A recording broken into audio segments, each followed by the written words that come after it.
I killed you, motherfucker. You crazy? I know the fuck you nigga playing with. I don't play no motherfucking games. I fuck you up, motherfucker. Fuck you up. I play no motherfucking games. What started as a seemingly ordinary boxing event quickly spiraled into chaos when Floyd Mayweather and Gervonta "Tank" Davis made headlines for all the wrong reasons. The long-simmering tension between the former mentor and mentee reached its boiling point, and the result? A physical altercation that left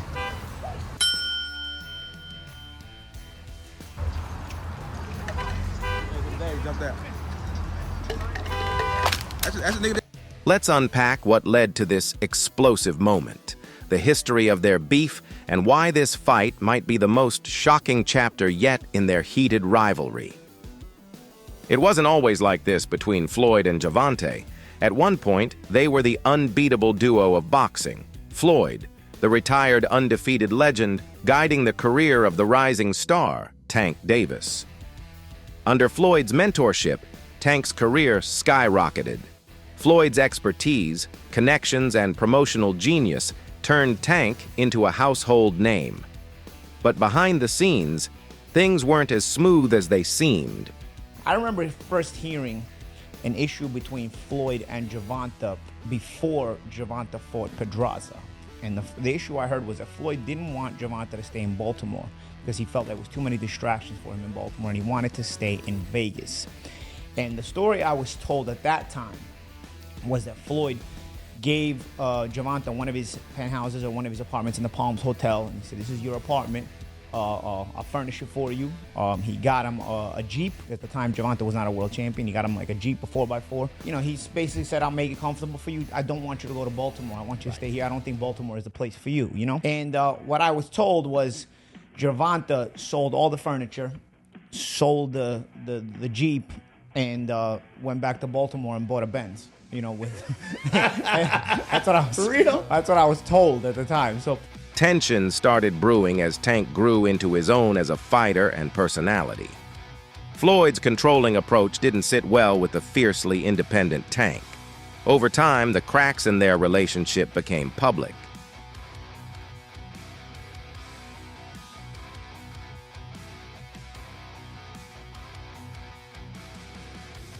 From social media jabs to subtle digs in interviews, it was clear the two weren't on the same page anymore. Tank began distancing himself from Floyd, and their beef only escalated when Tank decided to part ways with Mayweather Promotions. Has the time come, gotta ask you this, has the time come for Tank Davis to take control of his own career and leave Mayweather Promotions? It don't necessarily have to be leave Mayweather Promotions. It's about just becoming that man, handle your own, responsibility, your own priority. So I feel as though it's my career, so I feel as though I need to be the one to control my career. You know what I mean? So, and it's time. You know what I mean? Everybody don't need to, have them training wheels on them forever. You know what I mean? It's time to, ride their own bike without training. When Tank left Floyd's promotional company, it wasn't just a professional decision, it was personal. Tank wanted to carve his own path and prove he didn't need Floyd's shadow to succeed. What set you off that you was like, I gotta do that? A lot of people don't know that what Floyd do. He said. So you feel like it was a sub, like he was subbing you, like, oh, like he was going at me. He was going at me, and I knew for sure he was going at me. That's why I went at him. There's no reason for me to go at Floyd. Yeah, that's what I was thinking. Cause I feel like y'all got, I would say love, hate, but it's been like the last interview you showed them love. This week it was whatever. But is that sometimes like, is it just like big bro, little bro seeing things different, or what is it to you? No, Floyd don't never. He felt as though I'm at that point where as though I passed him. And I'm doing it at a young age. Like when Floyd was 29. You'll see, bro. Yeah. That deal that I'm talking about? Yeah. Oh, that's a part of the deal. He don't know about that yet. But that's bigger than his deal. Damn. Wow. And I'm just releasing it. This is exclusive. That's exclusive. Bigger than Floyd deal? Yeah. Tank, don't cap, nigga. That's a lot of bread. You'll see. It's gonna come out. This decision didn't sit well with Floyd, who had invested heavily in Tank's rise. Floyd saw Tank's move as a betrayal, while Tank felt it was a necessary step toward independence. Things took an even sharper turn when Calvin Ford, Tank's longtime coach, decided to collaborate with Floyd on an exhibition fight. Tank reportedly viewed this as a personal attack, considering how close and Calvin were. Calvin Ford, what does he mean to you when you hear that name? What does he mean when you first hear that? A father. Father. Father. And then he's one of the guys that held a lot of this, like, this whole family together. Him with Kenny, but for sure, like, them two, they held the whole camp together, for sure. Wouldn't be here without him? Would you say that? Without Calvin? Yeah, I probably wouldn't be there without him. Just off of the fact of when I was coming to the gym, I was getting that love that I ain't have at home type stuff. So it was always like, Calvin, saying I walked through the gym, Calvin, like, looking for him type stuff. He told me he used to come to the gym and you'd be outside, sleep in front of the gym, in front of the door. Yeah, I used to run from I go to school, and then from school, I go straight to the gym, don't tell my grandma or nothing. The split wasn't just professional anymore. It was an all-out war of egos. Over the past year, the animosity between Floyd and Tank has been impossible to ignore. From Floyd's subtle digs about Tank's maturity to Tank openly questioning Floyd's loyalty, their feud became a public spectacle. When Floyd left Bob Arum, it's good for them to do it and become their own boss. And then if another guy does it, it's not good for the sport. He's disloyal. And what's wrong with Tank saying he want to be his own boss? And honestly, I've been there. The relationship between them two is very toxic.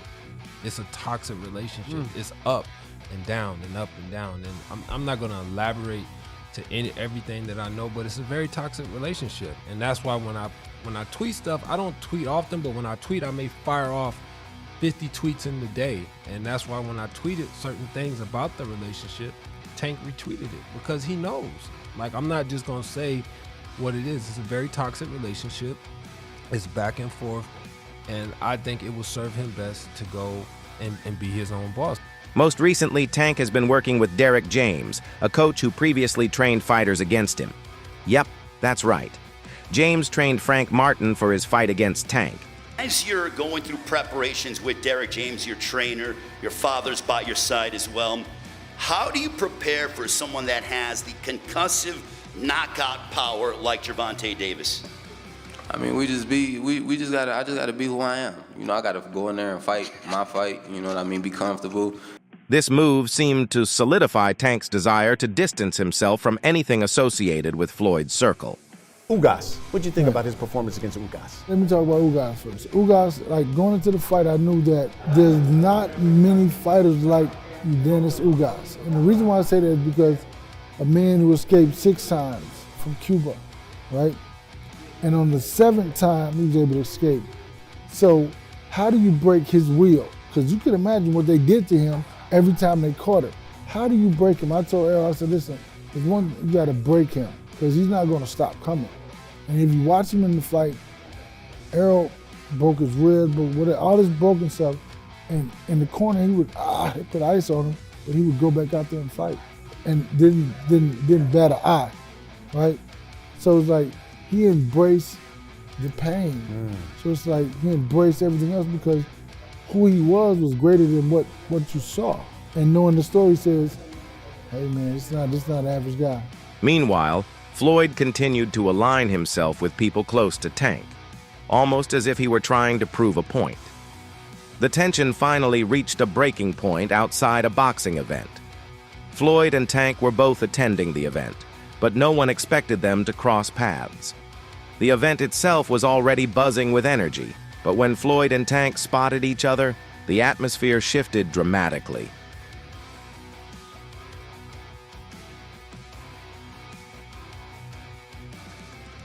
It started with verbal jabs, but then things escalated quickly.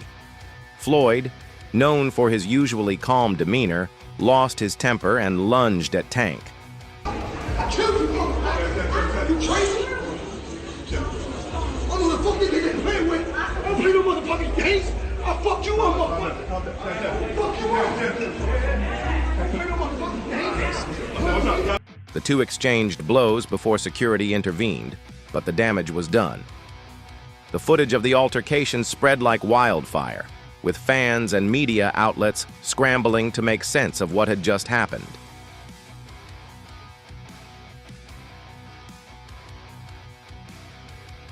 Another reason Floyd might have snapped is Tank's career choices. Like, let's be real, the guy just announced he's retiring after 2025, and fans are shook. 25 is at the next year. I'm out of it. After our second fight. You're out of it? Yeah. Care to elaborate on that? Out of the sport. After our second fight. Nah, no, I'm gonna win, bro. Nah, I could tell you my fights. With only a year left, people were expecting legacy-defining matchups. Why are you retiring? What changed? What made this shit trash, garbage? If you got the opportunity to sign a prospect for GTD, who will be? Gervonta, something should have happened during this time, because when I saw you at the Frank Martin press conference, it looked like you were like the talks about retirement was not even discussed at this moment, and now it's something you keep on repeating. Is it just because obviously what you've done through boxing since you were a kid and everything? Where's Calvin Ford? Is Calvin Ford and Leonard Edelby usually they're around to? You think you might be gaining love for it though? You never know. Like say you got a squad. But instead, Tank's out here fighting Lamont Roach, a dude he's already beaten multiple times in the amateurs. And I promise you, you better lead them home. You better lead the females home. On my mother, you better lead the females home and the kids. On my mother. Yeah, now watch this. They gonna now be watch. There. They gonna be now there. watch. Now watch. What's different from 10 minutes ago when you said that? You know how when they told you said how like I supposed to fought Lomachenko, right? Mm-hmm. And like how he said like he was retired and things like that. I feel as though like we've been in it so long that we are getting tired of it. Like we've been beating our body up so long, but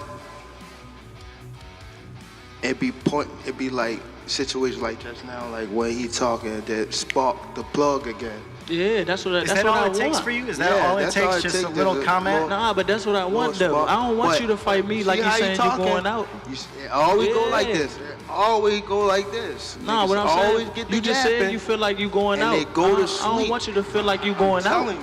No shade to Roach, but the boxing world was looking for bigger names and higher stakes. No, I think Lamont Roach is a terrific fighter. He might be a little over his head with Gervonta Davis. Gervonta Davis is, I mean, to say the least, he's a beast. He really is.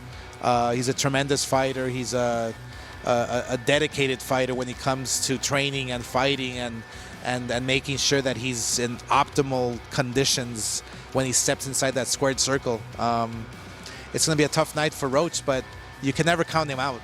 You know, watching him fight up close and personal, he's sneaky good, which means he can catch you at any time. He can land combinations sometimes at will without you even knowing it. You know, he's that sneaky. So, yeah, it's going to be very interesting. But, you know, obviously Gervonta Davis has the experience. He has the knowledge. He has that mean streak in him that will take you out with any punch. Floyd, the ultimate boxing strategist, has been pushing hard for Tank to take on Keyshawn Davis. Floyd fucked with DB3. Not gonna lie to you. Like, he came up and asked about me first. And he was like, yeah, I see your two brothers going crazy too. Ain't your youngest one going to the Olympics?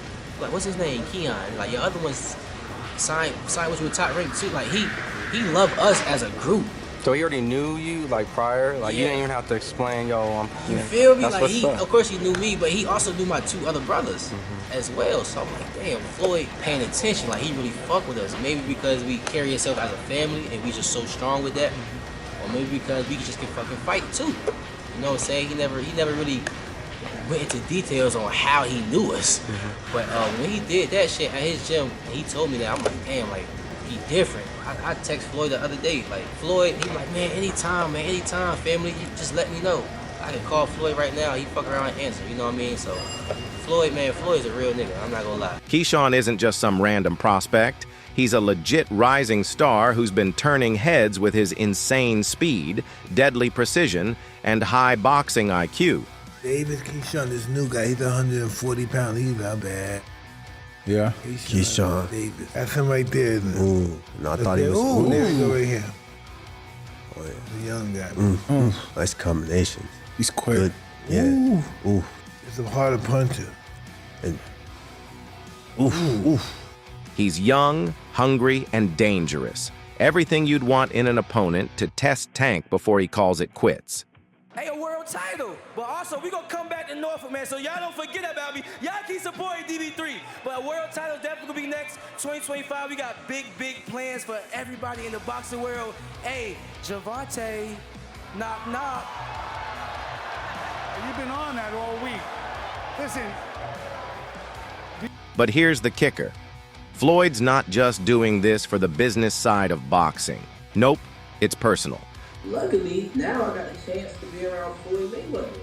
He be calling me now, he be texting me now. The whole last camp, I was in Floyd's gym. He closing down the gym for me.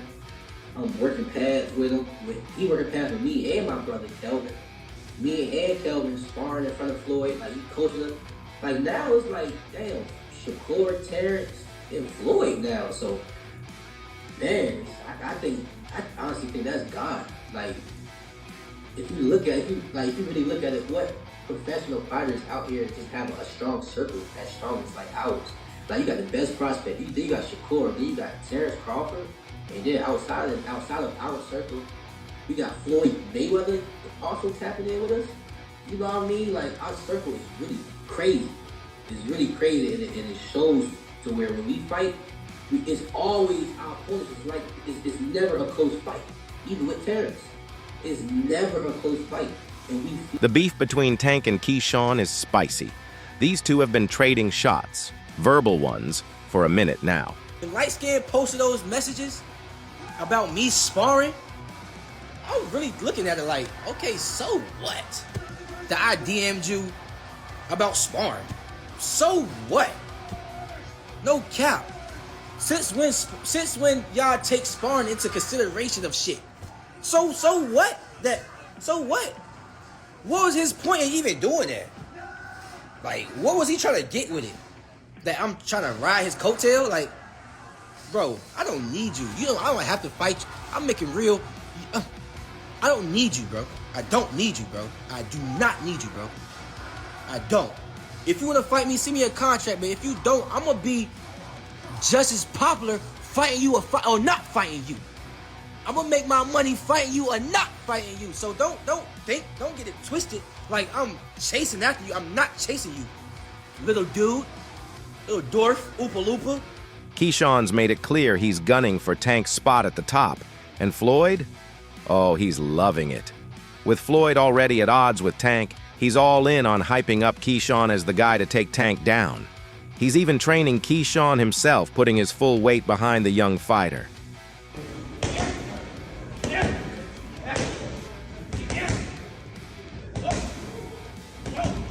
For Floyd, this isn't just about setting up a big fight. It's about proving a point and maybe even settling some scores.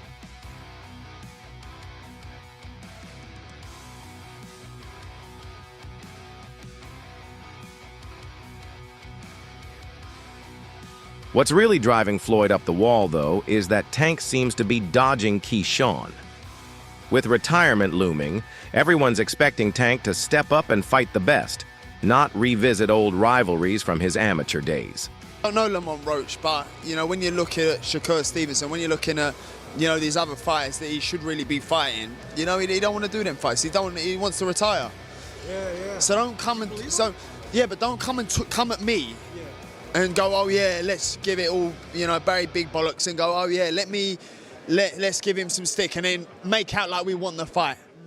And then we send an offer over, and then you fight for 15 million, and yet you fight Lamont Roach.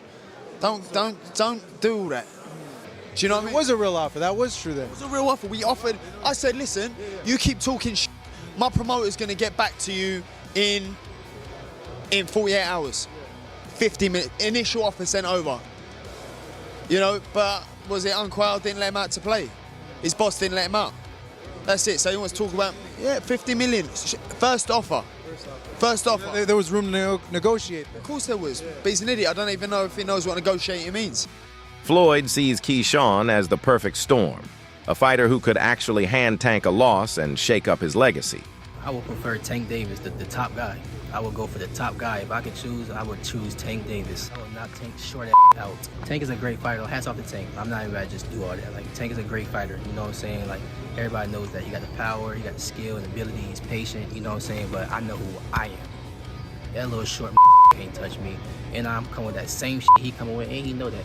His coach Kenny, you know, got a lot to say. You know what I'm saying? Talks to go fight the from Cuba. No, nigga, I'm gonna fight Tank. Stop mentioning other people when I mention your fight. What you talking about, boy? Like, don't play with me, bro. Y'all know how I'm coming.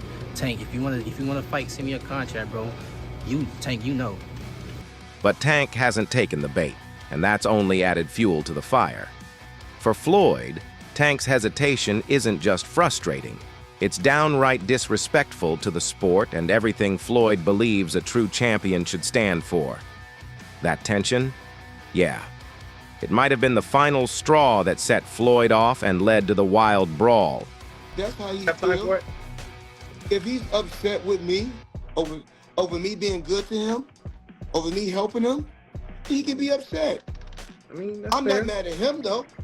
Right. He's entitled to be upset. But the ultimate fight to make Tank versus Floyd. This isn't just a fight, it's a war. A battle for pride, respect, and legacy. For Tank, it's the chance to silence his critics, close out his career with a bang, and prove he doesn't need Floyd Mayweather to define his greatness. He may or may not fight guys like Shakur or Devin. What would his legacy be then in your eyes? I think his legacy will be in his time, which he needs to be respected for, that Tank did what most of the greats did in their time. One ballot, as far as I'm concerned, Hall of Famer. So based on that in his time, as far as his era, where it was loaded with fighters or fights and fighters that could have fought each other and they didn't. Every era has that same situation. I don't think they're ever going to go away or ever would be something dismissed from eras of conversation. But I think Tank Davis, understand his path and going to go by what he feels. Hey, he's young still, might change his mind, who knows? Something might happen in the next 1 or 2 fights where there's an automatic repeat or rewind of something spectacular on his. For Floyd, it's about reminding the world why he's undefeated and making sure Tank never forgets who made him a star. But Mayweather's the only one with no losses on his record right now. It's a tough thing in boxing to go that long. I mean, you also got Andre Ward, but that was like, what, 32, 34? Yeah, but Ward lost one somewhere in there. No, I think he's undefeated. Is he? Yeah. But he's not as much as Mayweather. And the other thing, too, is that Mayweather, the resume, if we go back to the resume. But you know what? I love that because everybody says Mayweather didn't fight nobody. He fought this guy. Yeah, they don't. Those are people that don't know about boxing. Listen, Mayweather fought everybody they put into him. It's not his fault he saw Pacquiao late in Pacquiao's career. It's not his fault. So that's all from today's video. If you enjoyed it, remember to leave a like, subscribe, and ring that bell icon so you never miss our upcoming videos. And don't forget to share your thoughts in the comments section.